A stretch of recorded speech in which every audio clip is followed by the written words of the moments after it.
录啊，这样I can't just turn also. Right? Yeah.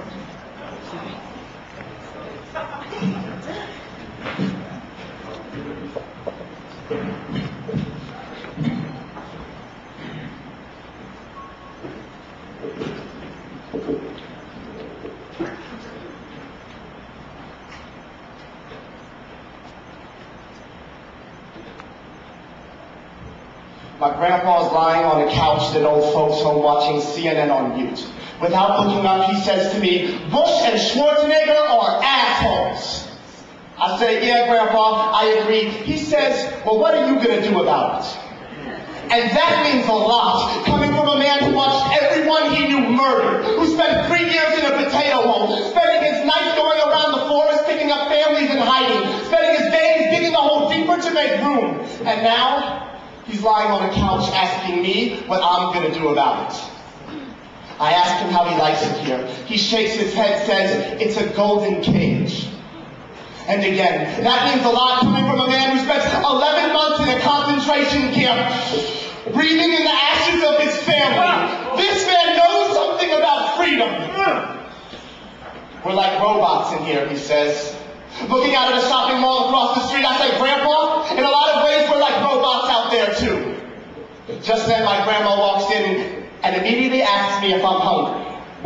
Now this is from a woman who single-handedly supported what was left of a family after they were released from concentration camps.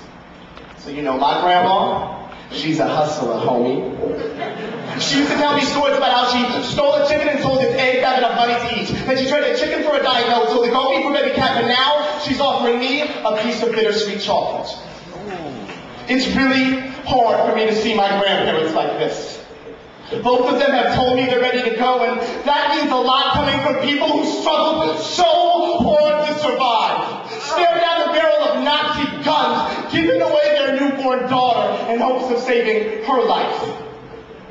My grandparents tell me I've always bore this weight the hardest. So now I'm here writing, trying to find the words that will let my grandparents rest peacefully. And for years I found them, and promising that I would never let it happen again. But I'm coming to see that genocide isn't a marble in the pockets of Jews. It's happened before and since. It's a symptom of European colonialism. It happens in the Philippines, in North Africa, and North America.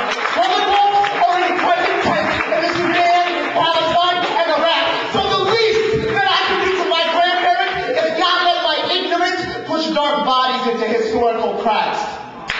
And I'm not saying that the Jewish Holocaust doesn't matter, because it's left me with only half the family tree. I'm saying that instead of focusing on a dot, let's focus on infinite histories. My grandparents survived so I could be here, and I'll help others do the same. This couch in the old folks' home doesn't have to be your battlefield. You can rest peacefully and bask in the fact that you've passed down to your grandson a sense of freedom that goes far beyond shopping malls. You've passed down life.